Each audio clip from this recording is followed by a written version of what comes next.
The small diner on the corner of Westbrook Avenue and Maple Street in Greensboro, North Carolina, was a local staple. Its checkered floors, faded menus, and smell of sizzling bacon gave it a charm that kept regulars coming back. It was a place where everyone knew everyone, or at least thought they did. Anthony Hayes pushed open the glass door, the bell overhead jingling as he stepped inside. Dressed in a crisp navy blue suit with a light gray tie, he carried an air of confidence that turned heads, though not for the reasons he might have expected. His well-polished shoes clicked lightly against the tile floor as he made his way to the counter, offering a polite nod to the waitress. "Morning," Anthony said, flashing a warm smile. "Can I get a coffee and the breakfast special, over easy on the eggs, please?" The waitress, Sharon, a woman in her late 40s with a friendly demeanor, returned the smile as she scribbled his order down. "Coming right up, hon, you're new around here?" Anthony chuckled softly. "Not exactly, just passing through for work. Figured I'd grab a bite before the day picks up." As Sharon headed toward the kitchen to place his order, Anthony pulled out his phone, scrolling through emails. He was only vaguely aware of the whispers that began to ripple through the diner. At a booth in the corner, 3 middle-aged men exchanged glances. One of them, a wiry man with a worn baseball cap, leaned toward the others. "Doesn't look like he belongs here, does he?" he muttered, his voice low but loud enough to carry across the room. "Yeah, saw him hanging around that black car outside earlier," another man added, his tone laced with suspicion. "Bet he's up to something." Their words weren't lost on Anthony, but he chose to ignore them. Years of experience had taught him when to engage and when to let ignorance slide. He kept his attention on his phone, his expression calm, though a flicker of annoyance crossed his face. By the time Sharon returned with his coffee, the murmurs had grown louder. Anthony thanked her and took a sip, trying to enjoy the moment despite the undercurrent of hostility. But as he glanced up, he noticed one of the men at the booth pulling out his phone, his expression serious. "Yeah, I'd like to report something suspicious," the man said quietly into the phone, his gaze fixed on Anthony. Anthony exhaled deeply, setting his coffee cup down. He didn't need to hear the rest of the conversation to know what was happening. It was a script he'd seen play out too many times before. Outside the diner, the late morning sun cast long shadows across the rows of parked cars. Anthony's sleek black sedan, spotless and polished, stood out among the weathered trucks and compact cars of the regular patrons. The sight of it had been enough to stoke suspicion in those who felt a stranger's presence disrupted their quiet routine. Inside, the man at the booth, still on the phone, was hushed but deliberate. "Yeah, he's been hanging around, acting strange. Wearing a suit but, doesn't really fit in here. Could be scoping out cars or something," he said, glancing back at Anthony. "Black guy, mid-30s, I'd say, driving a fancy car. You might want to send someone over." The response from dispatch was curt but professional, a unit was on its way. Meanwhile, Anthony continued to sit at the counter, sipping his coffee and tapping out replies to emails. Sharon brought his plate, a perfectly cooked breakfast special, and set it in front of him with a kind smile. "Enjoy, hon," she said, seemingly unaware of the tension building in the room. "Thanks, Sharon," Anthony replied, picking up his fork. He wasn't hungry anymore, but he knew leaving abruptly would only fuel their suspicions. Minutes later, the distinctive sound of a police car pulling up outside caught everyone's attention. The chatter in the diner grew quiet, the air thick with anticipation. Through the window, Anthony saw the patrol car come to a stop behind his own vehicle. His jaw tightened slightly, though his expression remained calm. The door swung open, and in stepped Officer James Taylor, a stocky man in his early 40s with a face hardened by years on the force. His uniform was pressed, and his expression was all business as he scanned the room. His eyes locked on Anthony almost immediately, and the tension in the diner became palpable. Taylor approached with a deliberate stride, his boots clicking against the tiled floor. The other patrons watched, their curiosity and judgment plain on their faces. "Sir," Taylor said, his tone curt and commanding. "Can you step outside with me for a moment?" Anthony set his fork down slowly and turned to face the officer. "Is there a problem, officer?" he asked, his voice calm but firm. "I'll explain outside," Taylor replied. "Let's go." The room was deathly silent as Anthony stood, his movements measured. He reached for his wallet, but Taylor raised a hand to stop him. "Keep your hands where I can see them," Taylor barked, his voice louder now. Anthony's eyes narrowed slightly, but he complied, raising his hands in a gesture of compliance. "All right," he said evenly. "Let's go." As they stepped outside, the patrons began whispering again, some pulling out their phones to record what they anticipated would be an interesting spectacle. Sharon stood frozen behind the counter, her expression a mix of concern and disbelief. Once outside, Taylor's demeanor shifted further. "We've had reports of suspicious activity," he said, gesturing toward Anthony's car. "Mind telling me what you were doing out here?" "I parked my car and came in for breakfast," Anthony replied evenly, his tone betraying no irritation despite the absurdity of the situation. Taylor crossed his arms, his eyes narrowing. "You got any ID on you?" "Yes," Anthony said. "It's in my wallet." "Don't move," Taylor ordered, reaching for the handcuffs on his belt. Before Anthony could respond, Taylor spun him around, forcing his arms behind his back. "Officer, this is unnecessary," Anthony said, his voice still calm. "I've told you exactly why I'm here." Taylor ignored him, snapping the cuffs into place. "We'll see about that," he muttered. From inside the diner, the patrons had gathered at the windows, their phones pressed against the glass as they recorded the scene. Anthony stood tall, his expression calm but resolute, as Taylor led him toward the patrol car. The late morning sun reflected off the shiny black sedan as Officer Taylor stood beside it, hand firmly gripping Anthony's elbow. The cuffs on Anthony's wrists clicked softly as Taylor adjusted them, his eyes darting between Anthony and the growing crowd inside the diner. The parking lot felt heavier than the humid North Carolina air as Anthony stood there, free of the cuffs but not free of the moment's weight. His composure was unshaken, but the frustration in his eyes was unmistakable. Officer Taylor, meanwhile, avoided eye contact, his rigid stance betraying the storm of guilt and embarrassment brewing inside him. The patrons at the diner's windows continued to watch, their murmurs faintly audible. A few had stepped outside, phones still in hand, documenting what had become more than just a misunderstanding. It was now a scene that demanded reckoning. Anthony turned to Officer Daniels, who looked deeply uncomfortable but earnest. "Thank you for stepping in," Anthony said calmly. "You handled this as it should have been handled from the start." Daniels nodded, his voice apologetic. "Agent Hayes, I'm truly sorry for what happened. I'll file a full report. This shouldn't have gone this far." Anthony glanced at Taylor, his tone steady but pointed. "No, it shouldn't have. But here we are." Taylor cleared his throat, his voice shaky. "Look, I made a mistake," he said, the words tumbling out awkwardly.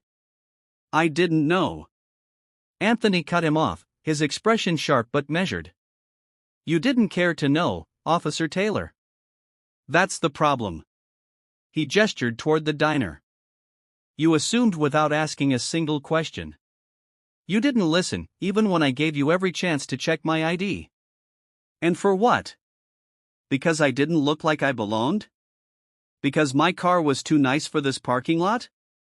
Taylor's face reddened further, and he seemed to shrink under the weight of Anthony's words. He tried to speak again, but Anthony held up a hand, stopping him. "This isn't about me being FBI," Anthony continued, his voice carrying the weight of years of frustration. "It's about what happens when people like you, people in positions of authority, let bias dictate your actions. I'm lucky I had the badge to prove who I was. But what about the men and women who don't? What happens to them when they're not believed, when they don't get the benefit of the doubt?" The crowd outside the diner had grown silent, every face turned toward Anthony as he spoke. Even those who had been suspicious earlier now looked at him with a mix of respect and shame. Sharon, the waitress, stood just inside the doorway, her hand over her mouth, her eyes glistening with tears. Anthony exhaled deeply, his voice softening but no less firm. "We have to do better, all of us. But especially you." He locked eyes with Taylor, "because when you fail to do your job without bias, you're not just failing people like me. You're failing the community you're supposed to protect." Taylor opened his mouth to respond, but no words came. His hands hung limply at his sides, his shoulders slumped. Daniels, standing beside him, nodded slowly, his expression resolute. Agent Hayes, Daniels said, stepping forward again, if there's anything I can do to make this right. Anthony shook his head, offering a faint, tired smile. Do your job. Do it better than it was done today. That's all I ask. With that, Anthony turned back toward the diner, the crowd parting as he approached. Some murmured quiet apologies, while others simply looked down, ashamed. Sharon met him at the door, her voice trembling as she said, "Your breakfast is on the house, Mr. Hayes." "I'm so sorry." Anthony nodded, his expression softening slightly. "Thank you, Sharon," he said, stepping inside. "But I think I've lost my appetite." Anthony stood near the counter inside the diner, his eyes scanning the room. The once whispering patrons now sat quietly, their gazes fixed on him. The weight of the incident hung in the air, palpable and uncomfortable. Anthony took a moment, exhaled deeply, and then turned to address the room. "I've been in this position before," he began, his voice steady and clear.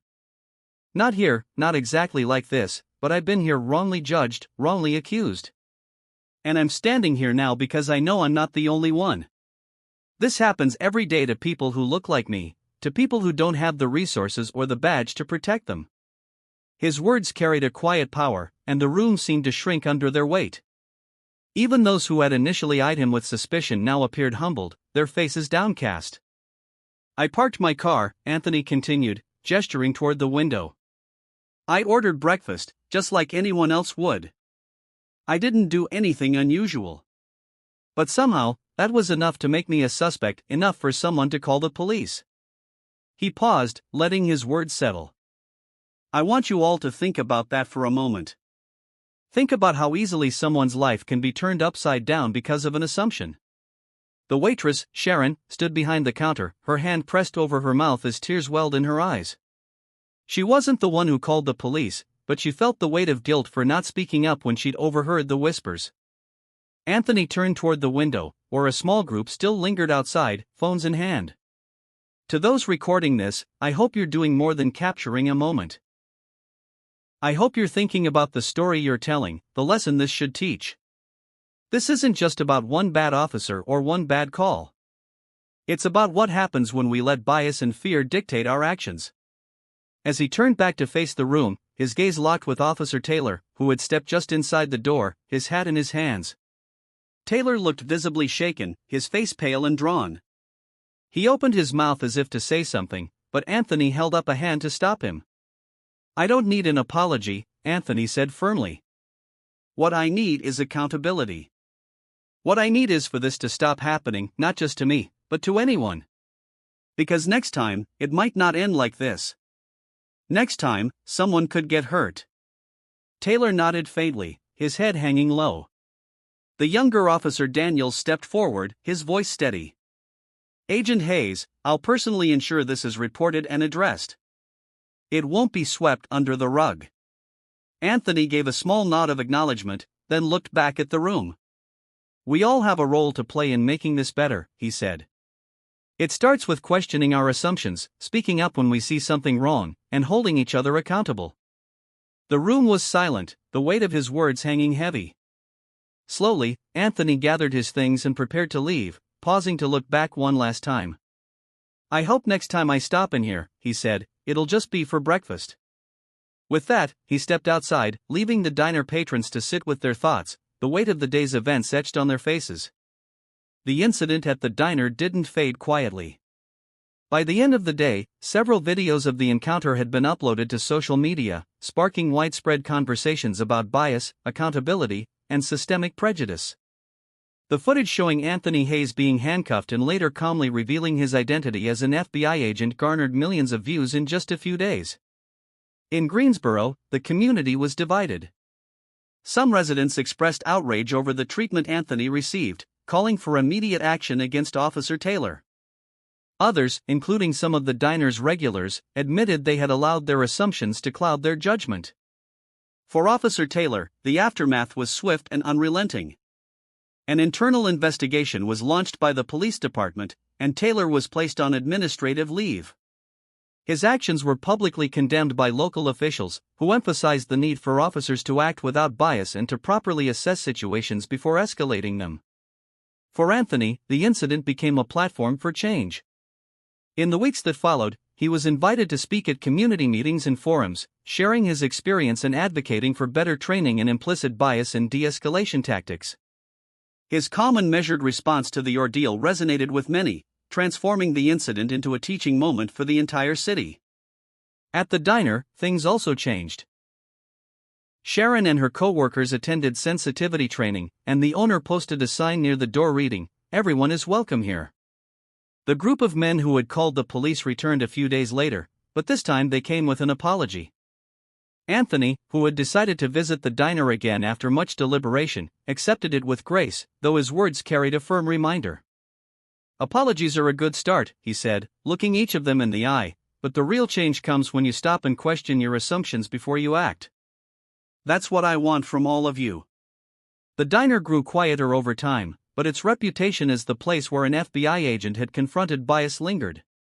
It became a symbol of the ongoing work needed to create a community where everyone could feel safe, seen, and respected. Anthony returned to his work with the FBI, though the incident stayed with him. He carried the memory not as a burden but as a reminder of why his job mattered, not just for solving cases, but for setting an example of what justice should look like. The story sparked national conversations, and Anthony's words were quoted widely, "We all have a role to play in making this better.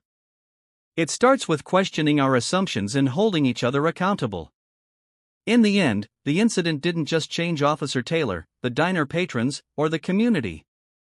It became a story of hope and transformation, proving that even in moments of injustice, progress is possible when people choose to reflect, learn, and grow.